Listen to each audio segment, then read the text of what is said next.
Шоғырсым желісі қызметі ол Ақтөбе қаласындағы жер асты кабельдерінің екі подстансының арасын қосатын және де көп қабатты тұрғын үйлерге тоқ беріліп тұрған кабельдердің ақаулықтарын жөндейтін бригада. Ол сол жер асты кабельдерінің ақаулық болған жерін анықтап, оны ретке келтіріп, қайтадан қалпына келтіру жұмыстарымен айналысады.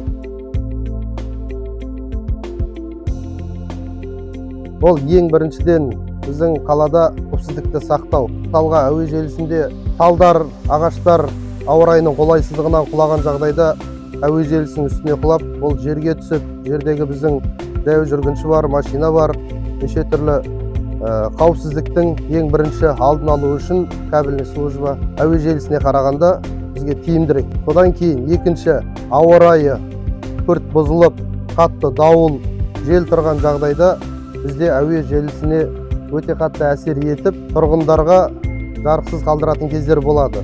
Әуе желісіне қарағанда ешқандай ауа райы, желдің тұруы, дауылдың соғуы, жаңбырдың жауы кабельге ешқандай кедергісін келтірмейді.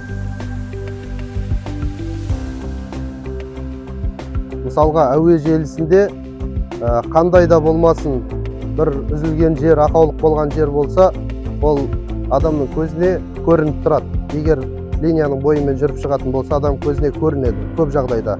Ал шоғырсым желісінде, жер асты кабельдерінде кабельдің бір басы және де екінші басы болады. Оның ортасы жердің астында, ешқандай адамға көрінбейді. Оны біздер арнайы электролаборатория арқылы оған прожиг жасаймыз дейді, қазақша айтқанда күйдіру жағдайымен кабельдің үзілген жерін анықтаймыз.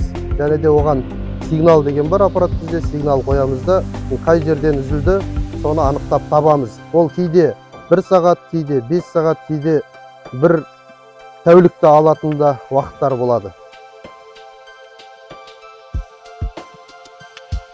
Ең біріншіден жердің астындағы кабельді қайтадан қалпына келтіру үшін бізде жер қазылу керек. Түкіш дейміз, ЖКХ арнайы рұқсат қағазы, ордер аламыз. Одан кейін кейде бізде кабельдер қара жердің астында болмаса, кейде үзілген жер жолдың астында болады. Жолдың астында кабельді қазу үшін ол жерде асфальт төселінген. Тұрғындарға көшені жабамыз, сондай қиындықтар болады. Содан кейін рұқсат алғаннан кейін басқа коммунальный службалармен согласование жасаймыз.